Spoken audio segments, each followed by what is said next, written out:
Bienvenue amis téléspectateurs dans votre émission que vous aimez tant, Enquête Magazine. Aujourd'hui, cette émission, nous allons vous la présenter un peu plus spéciale parce que nous sommes en train d'enquêter et de chercher à savoir qu'est-ce que l'ONEM. L'ONEM, ça se dit ici en République démocratique du Congo. L'ONEM, nous allons le savoir aujourd'hui. Ce quoi? L'ONEM, toujours en ce qui concerne l'emploi.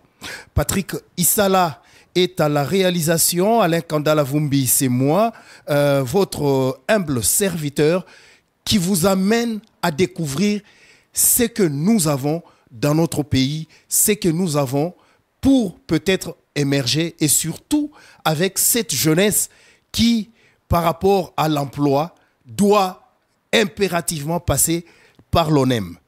Nous allons connaître aujourd'hui les méfaits. C'est quoi? L'ONEM, c'est quoi? Et aujourd'hui, on nous reçoit à l'ONEM. Nous avons le plaisir de recevoir dans cette émission aujourd'hui Madame Salva, qui est le directeur provincial de l'ONEM Lualaba, avec qui nous allons échanger. Bonjour madame. Bonjour monsieur. Madame, vous allez très bien? Ça va très bien, merci. Nous sommes ravis que vous nous receviez ici chez vous aujourd'hui pour en savoir un peu plus. D'emblée, est-ce que vous pouvez nous situer un peu le cadre, nous parler de l'ONEM? L'ONEM, c'est quoi?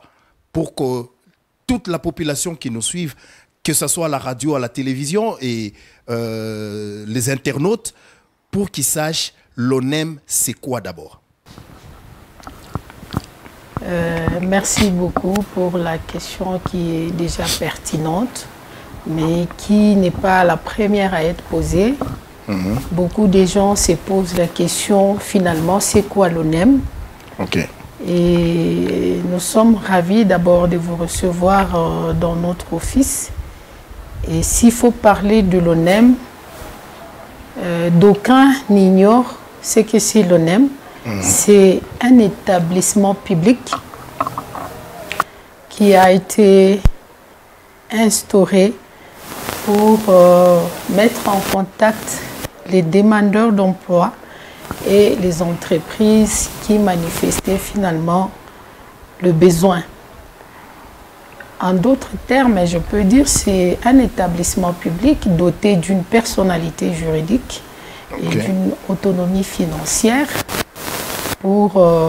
et qui a aussi un caractère social. Quand on parle de caractère social, là on voit la société qui est dans le besoin. Et c'est spécifiquement en matière de l'emploi que l'ONEM agit. On peut comprendre ONEM, c'est une abréviation de quoi? Office national de l'emploi. Office national de l'emploi. Avec quelle spécificité? Mais l'emploi, parce que quand vous voyez l'ONEM, c'est l'emploi. C'est l'emploi. C'est l'emploi et l'emploi qui se manifeste par la présence des entreprises qui nous présentent de besoins en personnel. Et à travers ce besoin, nous cherchons les demandeurs d'emploi qui correspondent à ces besoins-là pour finalement les amener dans les entreprises. Quelles sont les actions principales menées par votre office en termes de demandeurs d'emploi et quelles sont les conditions? Ça, c'est une bonne question parce qu'elle a toujours été posée à chaque fois que nous sommes en présence de médias. Pour avoir de l'emploi, c'est-à-dire il faut d'abord avoir au minimum présenter les aspects que l'entreprise demande. Mais s'il faut entrer en contact avec l'ONEM pour finalement espérer un jour se retrouver devant un employeur, il faut avoir rempli les conditions telles que venir se présenter au bureau, se faire enregistrer. C'est-à-dire, si nous parlons de l'enregistrement, les demandeurs d'emploi s'amènent avec 2 photos passeport, la carte d'électeur, si il en a, ou s'il peut présenter son passeport, ou un document qui prouve réellement qu'il est congolais, parce que les cartes des demandeurs d'emploi sont exclusivement pour les Congolais. Avec les pièces d'études faites. Pourquoi est-ce que nous demandons les pièces d'études faites? C'est pour vérifier finalement la personne qui vient se présenter à l'ONEM, pour le mettre dans une filière afin qu'il soit répertorié pour une demande quelconque. Alors, après avoir demandé tous ces documents, les demandeurs d'emploi sera enregistré sur la carte. Dans un premier temps, d'abord sur la fiche. Et nous avons maintenant un système électronique où les enregistrements se font directement dans notre base de données dans l'ordinateur. Et puis, il y a aussi cet enregistrement sur la carte et on donne la carte physiquement où les demandeurs d'emploi a droit aussi de signer quelque part sur la fiche. Madame, est-ce qu'il est impérieux pour le demandeur d'emploi de passer nécessairement à l'ONEM, ou il peut aller directement vers un employé quelconque? Ça, c'est une bonne question. Je crois vous avoir dit dans mon introduction que l'ONEM a un caractère juridique. C'est-à-dire, quand nous parlons du caractère juridique, c'est-à-dire c'est une institution qui a des soubassements légaux. Voilà. Si un demandeur d'emploi doit se rendre directement chez un employeur sans avoir la carte de l'ONEM, c'est-à-dire notre pays va se retrouver avec un système sans enregistrement des chômeurs. On ne saura pas finalement le taux de chômage que nous avons dans notre pays. Raison pour laquelle il est vraiment indispensable à tout demandeur d'emploi de venir se faire enregistrer à l'ONEM. Au moins, il sera enregistré dans le répertoire et à chaque fois qu'il y a un besoin, on fait recours directement dans le répertoire pour donner finalement à l'employeur qui cherche ou soit qui est dans le besoin. C'est une garantie, l'ONEM, par rapport aux demandeurs d'emploi? Nous pouvons dire oui et non. Oui, pourquoi? Parce que nous avons déjà vécu des cas où une personne a obtenu de l'emploi grâce à l'ONEM.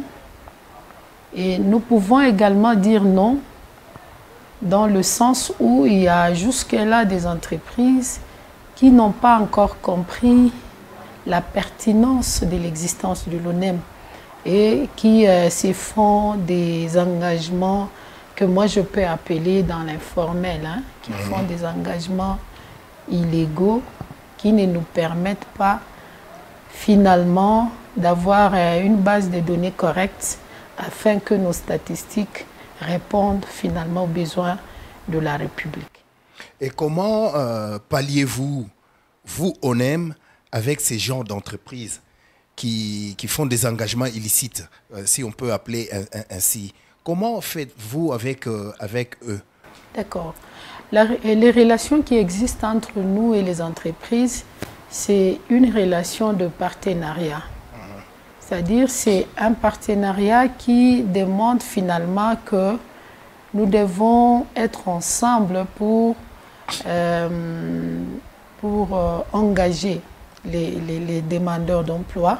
Non seulement du côté engagement, il y a certaines obligations que les entreprises ont vis-à-vis de l'ONEM. Les obligations telles que les visas de contrat. Et tout employeur doit déposer ses contrats de travail à l'ONEM pour une approbation. Et cette obligation exige à ce que l'entreprise entre dans le système, c'est-à-dire de venir chercher la main-d'œuvre et quand il engage, il les récupère directement. Quand je parle de l'entreprise, je vois les répondants, c'est-à-dire l'employeur.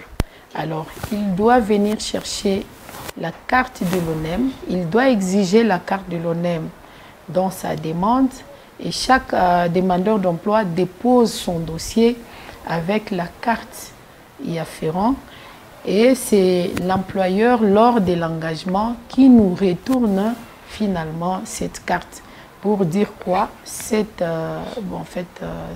personne que vous m'avez envoyée, il a répondu favorablement à notre besoin et il a été engagé. Donc vous pouvez prendre la carte. Cette carte, quand on nous la retourne, cela veut dire tout simplement que lorsque l'employé aura de problèmes à l'entreprise, ou il sera licencié ou révoqué, il va retourner à l'ONEM pour récupérer sa carte afin que nous cherchions encore une fois pour lui de l'emploi. Ah, ok, d'accord.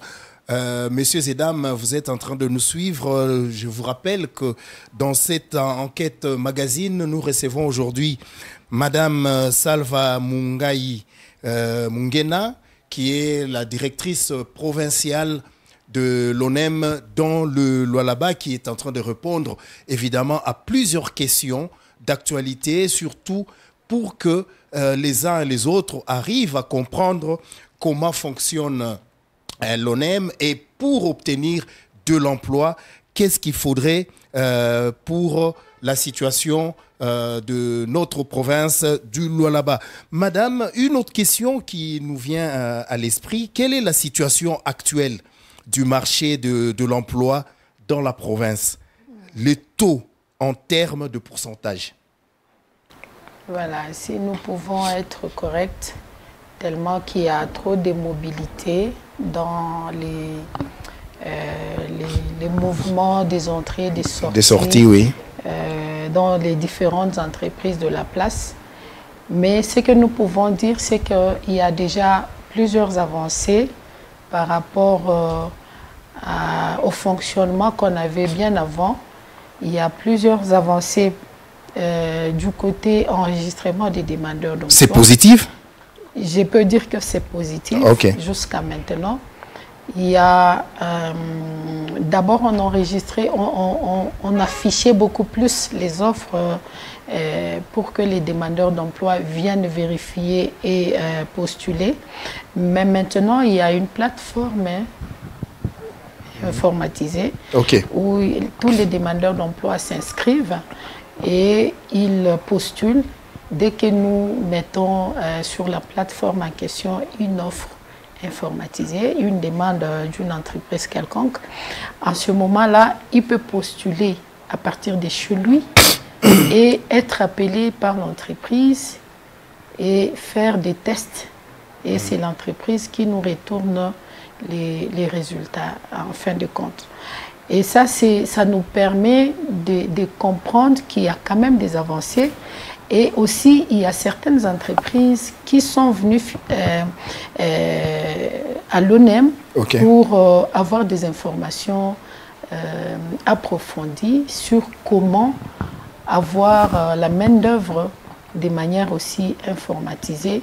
Et voilà, c'est sur cette lancée que nous avons compris qu'il y a quand même des avancées par rapport aux enregistrements et par rapport au nombre de demandeurs d'emploi engagés déjà.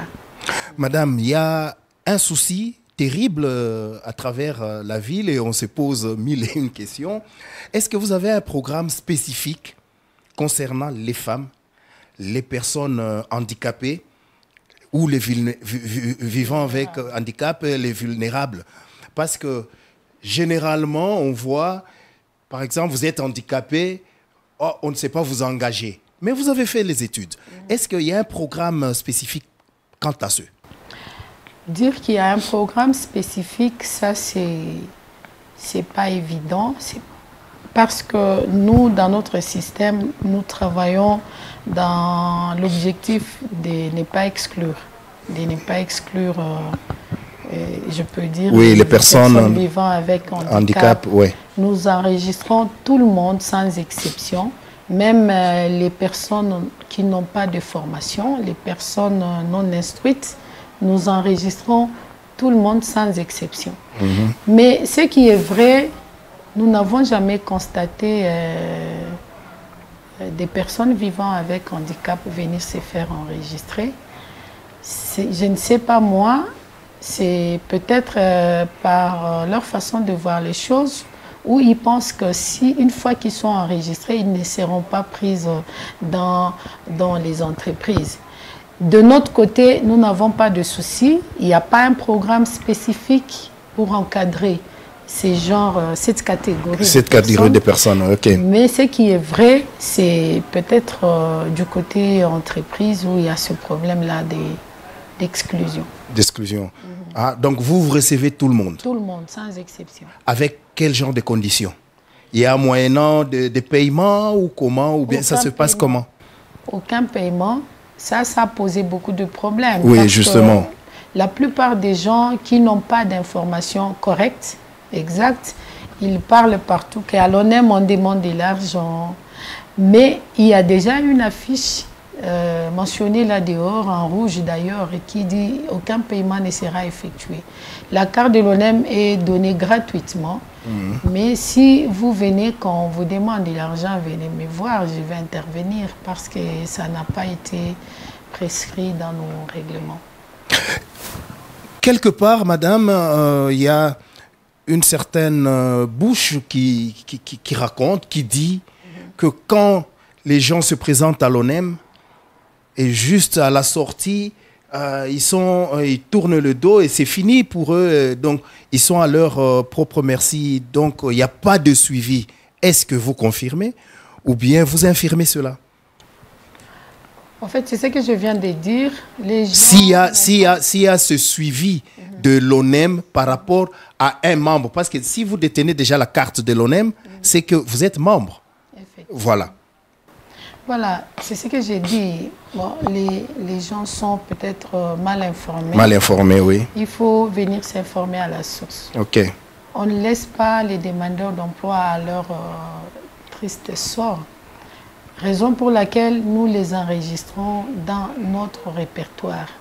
Dans un répertoire bien spécifié et là où on donne à chaque rubrique la mention, la spécificité de ce qu'il a fait comme étude pour se référer rapidement. OK. Alors, cela dépend aussi de nos partenaires qui nous envoient le besoin. C'est-à-dire, ce n'est pas chaque jour où une entreprise manifeste un besoin. Okay. Un engagement. Ce sont des cas qui arrivent quand l'entreprise est dans le besoin et qu'il manifeste ce besoin par un avis de recrutement, oui, par une offre d'emploi. Et nous allons afficher. Les demandeurs d'emploi viennent lire les offres d'emploi, mais en même temps, nous les informons qu'il y a une plateforme là où il faut s'inscrire. C'est-à-dire, si vous êtes inscrit sur la plateforme, directement, dès que l'offre est lancée, vous serez au courant. Maintenant, moi, j'ai qualifié ça un peu du côté des demandeurs d'emploi d'une sorte de paresse. C'est-à-dire, si vous cherchez l'emploi, vous devrez être trop mobile, vous devrez être trop actif, vérifier est-ce que les offres ont été affichées, est-ce que sur la plateforme, on a lancé quelque chose, est-ce que c'est dans mon domaine, voilà. À ce moment-là, vous serez informé de tout et vous pouvez avoir la possibilité d'accéder à une offre. Et là, par rapport à ces offres, si c'est affiché, c'est vous, demandeurs d'emploi, qui choisissez ce que vous voulez? Effectivement, vous choisissez, comme déjà il y a certaines entreprises qui mentionnent leur site sur les offres. C'est-à-dire qu'ils vous demandent de postuler sur le site. Okay. Et ça n'a rien à voir avec l'ONEM. Vous comprenez? Oui. L'ONEM vous facilite la tâche, vous met en contact avec l'employeur. C'est à vous maintenant de faire les efforts d'aller vers l'employeur, aller passer le test, aller faire l'évaluation. Et c'est à l'employeur finalement de juger que vous êtes compatible à sa demande. En tout cas, si vous êtes compatible à sa demande, en tout cas, Banduku Moune Tufuata, Mouna Shikia, très bien, madame, comment est qu'on expliquait on aime fonctionnement et naba entreprise. Vous êtes appelé à venir à l'ONEM pour trouver de l'emploi. On va vous canaliser. Il y a des offres. Chaque affiché, on a affiché, Mouteona, Mouteipata. Mais madame, il y a un problème qui me touche à cœur. Dites-moi tout. Vous maintenant, on aime. Là, ce n'est pas par rapport aux demandeurs d'emploi, c'est par rapport à vous. Quelles sont les difficultés auxquelles vous subissez tous les jours pour le bon fonctionnement et le transfert même de grands messages avec vos partenaires? Effectivement, vous touchez sur le point. La grande difficulté, c'est du côté des entreprises qui, jusque-là, restent encore un peu réticentes, si je peux dire ça, pour manifester en tout cas le besoin. Il y a des entreprises qui, jusque-là, engagent des informels, c'est-à-dire ils vous cherchent les demandeurs d'emploi et curieusement, vous voyez seulement les contrats pour la signature. Et ça, c'est un problème. C'est un problème, pourquoi? Parce que ça devrait être sanctionné, mais fort malheureusement, il n'y a aucun test qui prévoit ça. Okay. C'est un problème majeur pour l'ONEM. Or, ce sont nos partenaires. Nous n'allons pas nous séparer jusqu'à la fin du temps. Okay. Nous serons collés. Aucune entreprise ne peut pas fonctionner sans l'ONEM. Si je dis ne peut pas fonctionner, je pèse mes mots, c'est-à-dire c'est pas dans la totalité des fonctionnements, mais c'est aucune entreprise ne peut pas fonctionner sans contrat de travail avec ses employés. Tout à fait. Et ces contrats ne seront valides que lorsque ils seront visés à l'ONEM, à l'Office national de l'emploi. Donc, en quelque sorte, vous comprenez que l'entreprise doit vivre à côté de l'ONEM pour ce partenariat-là. Tout à fait. Mais si ce partenariat n'existe pas ou n'existe qu'en partie, là, ça pose problème. Ça, c'est une grande difficulté. Ce que nous souhaiterions, c'est que les entreprises nous fassent confiance. Parce que moi, j'avais discuté une fois, je peux vous donner ce petit exemple. J'avais discuté avec un employeur un jour qui me dit, si nous vous demandons la main-d'œuvre, vous nous apportez vos frères. Ah, mais c'est du n'importe quoi. Je n'ai pas... C'est aussi une question qui s'est dit à travers la rue. Comment est-ce que vous avez réagi à ça? Le profil que demandent les entreprises ne doit pas correspondre à tous les membres de ma famille. Nous mettons un peu du sérieux dans ce que nous faisons pour que l'entreprise nous fasse confiance. C'est-à-dire, quand nous vous donnons quelqu'un, c'est en connaissance des causes. Raison pour laquelle, d'ailleurs, nous avons instauré un système de présélection. C'est-à-dire, à chaque fois que vous manifestez une demande, nous allons mettre cette demande sur la plateforme, appeler, checker nous-mêmes ces demandeurs d'emploi, les appeler ici, à défaut, les former par rapport à l'offre. Okay. C'est-à-dire, quand je parle de les former, ce n'est pas venu de nous-mêmes. Nous avons un partenaire qui nous appuie dans ce domaine, c'est Enabel, l'agence belge ici au Congo, qui nous appuie par des formations des demandeurs d'emploi. Et en ce moment-là, les demandeurs d'emploi est prêt à utiliser. C'est alors que nous l'envoyons dans une entreprise. Mais il se pose aussi un problème de formation. Voilà. C'est-à-dire tous les demandeurs d'emploi qui se présentent ne manifestent pas la capacité de répondre favorablement à la demande des entreprises. Pourquoi? Parce que la technologie évolue et vu que la technologie évolue, nos niveaux d'études, je pèse mes mots, je dis nos niveaux d'études restent un peu en recul. Et nous devons faire un effort pour arriver là où la technologie est arrivée actuellement. C'est-à-dire, nous avons des techniciens, quand vous les envoyez dans les entreprises, ils ne sont pas vraiment réellement techniciens. Et alors, ça demande encore un petit recyclage, être formé, reformé et avoir un niveau qui finalement va nous permettre à nous, on aime, de faire une insertion professionnelle sans difficulté. Sans difficulté. Ouais. En tout cas, madame, pratiquement tout est balayé. Mais une question c'est sur ce que vous venez de dire, les difficultés que vous rencontrez. Il y en a beaucoup, oui.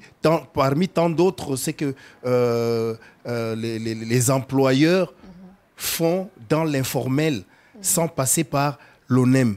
Quelle serait votre demande à ces partenaires, parce que ce sont des partenaires fiables de l'ONEM et peut-être même à l'État congolais, si peut intervenir dans ce cas-là? Par rapport aux employeurs, nous cherchons toujours des moyens faciles à collaborer sans problème, sans difficulté. Donc nous mettons tous nos moyens en jeu pour les approcher davantage, parce que ce sont des partenaires et nous ne pouvons pas nous en passer. L'ONEM aussi ne peut pas vivre sans les entreprises de la place. Alors, notre système, c'est de les approcher, de leur faire voir les conséquences lorsqu'ils engagent sans passer par l'ONEM. Et par rapport au gouvernement congolais, je crois que nous avons déjà essayé de déposer des plaidoyers pour qu'il y ait un renforcement des capacités en matière de sanctions. Vous savez, c'est aussi important quelque part. S'il y a un manquement ou il n'y a pas respect de loi, il faut qu'il y ait des sanctions. Mais quand l'État prévoit seulement de lois sans sanction, et ça donne ce que ça donne aujourd'hui, donc ils se disent, bon, en fait, si j'engage sans passer par l'ONEM, ça fait quoi? Et qu'est-ce qui va m'arriver? Donc nous espérons qu'à la longue, il y aura des textes qui seront votés et qui vont finalement remettre toutes ces entreprises qui passent par leur tête pour engager comme ils veulent sur la bonne voie. Est-ce qu'il y a des enregistrements des entreprises qui sont partenaires de l'ONEM? Oui, nous avons toute une liste des entreprises qui travaillent avec nous, mais il y en a aussi qui se cachent derrière des grandes entreprises, des entreprises qu'on appelle des sous-traitants, et ce sont la plupart des entreprises qui aiment travailler dans l'informel. Dans l'informel. Messieurs et dames, nous sommes arrivés pratiquement à la fin de notre enquête magazine, mais on ne peut pas terminer cette émission sans poser cette question. Madame, un mot que vous pouvez adresser, surtout à la jeunesse en quête de l'emploi, les nouveaux diplômés ou ceux qui ont terminé il y a 2 ans, 3 ans, 4, 5 ans, en quête de l'emploi. Un mot.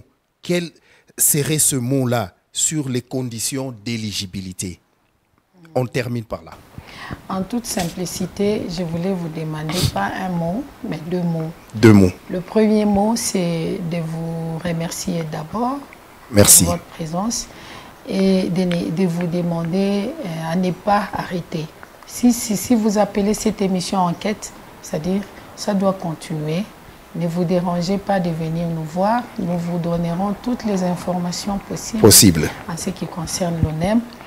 Et aux demandeurs d'emploi, ce que moi j'ai toujours décrié, c'est de leur demander de venir nous voir. Nous ne sommes pas aussi méchants qu'ils le pensent. Nous ne sommes pas aussi cupides qu'ils le pensent. Et les informations sont gratuites. Venez vous informer à la personne habilitée à vous donner des informations sûres et réelles. En ce moment-là, vous serez orienté. Parce que notre mission, ce n'est pas seulement d'enregistrer. Notre mission, c'est aussi d'orienter, d'aider les demandeurs d'emploi qui, par exemple, actuellement ont des formations inadéquates par rapport aux demandes, aux différentes demandes de ces secteurs miniers. De venir se renseigner, nous allons les orienter vers les institutions attitrées telles que l'INPP et les centres de formation privés pour que vous ayez une formation appropriée à la demande des entreprises de la place. Donc, ne vous gênez pas, c'est un bureau public de l'État. Nous recevons tout le monde, tout celui qui est curieux et qui a besoin de connaître beaucoup plus sur l'ONEM. Nous les recevons et nous leur donnons des informations sûres et certaines. Des informations sûres et certaines. Madame, merci beaucoup de nous avoir reçus dans votre office. C'est à moi de vous remercier. Amis téléspectateurs, merci beaucoup, amis auditeurs. Vous nous suivez à la radio, vous nous suivez sur les réseaux sociaux ainsi que la télévision. Nous avons été reçus par Madame Salva Mungai Mungena, qui est directeur provincial de l'ONEM dans le Lualaba, qui nous a ouvert le cœur pour nous expliquer comment le fonctionnement de l'ONEM. L'ONEM, c'est quoi? Quelles sont les relations entre ONEM et employeurs et employés? Vous êtes censé connaître et venez chaque fois que vous avez des besoins. Vous, surtout les jeunes qui venaient de terminer, les nouveaux diplômés en quête de l'emploi, venez à l'ONEM. Vous aurez des plus amples informations et surtout s'enregistrer. Question d'avoir une carte qui vous permettra d'avoir l'emploi si facilement et le suivi même de l'ONEM. En tout cas, nous sommes très ravis que vous soyez nombreux à nous suivre, toujours à nous prêter main forte. Le numéro est affiché sous votre petit écran. Pour ceux qui nous suivent à la radio, 09 95 23 60 22. 09 95 23 60 22, c'est le numéro, vous le savez. Nous remercions Monsieur Patrick Issala qui nous a réalisé. Nous remercions aussi le président de la fondation Georges Tchata Mbov, directeur de la Dernorflou, qui ne cesse de nous accompagner toujours dans ce que nous faisons. Et nous vous disons merci d'avoir été des nôtres. Le rendez-vous est pris très prochainement avec un réel plaisir pour un autre numéro, toujours d'Enquête Magazine. Bye bye.